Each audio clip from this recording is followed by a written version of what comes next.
So karon day mga bay no, tungod ginakauli na punta sa bukid no. Manong ato na po na natripingan ng manok sa silingan mga bay. Mo ni nakanindot pa sa makauli sa bukid mga bay no. Kita dan nga nasa palibot ni mga pwede makaon bitaw pwede gyud ni mo makaon bay no basta di lang ka masakpan sa silingan. Baling ako din putahi aning manok sa silingan mga bay no. Isa ako ra siya litsonon. Kung medyo challenge kay ni para nako ni mga bay no kay first time ni nako maglitsod og manok sa silingan mga bay nga wa sila kay bao ba. Pero karon og makakita to sila ani nga video mga bay automatic magpasumon dayon to. Pero ana tay kurat kay naa naman ta diri layo. Ana ra man na.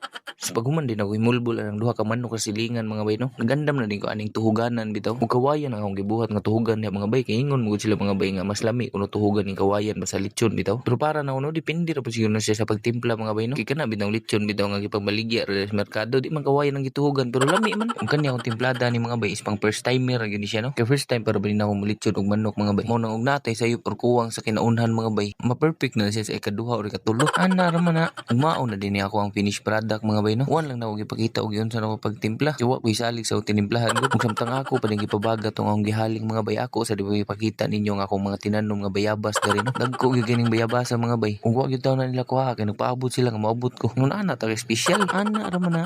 Og diri mo bay ako na din gitak-ang na atong lechon manok na mga bay no kay medyo hapon-hapon naman gud. Nya kan di ba akong giluto mga bay amo ni sud-an karon panihapon. Medyo tuod po din nga mong tinak-angay diri mga bay no. Kay gitak-ang ni nako alas 3 mga bay unya naluto ni siya mga alas 6 naman siguro or padung alas 6. Og after pila ka oras na tong tinuyok-tuyok di mga bay no naluto na gid taw na tong lechon manok sa silingan no. Walay away.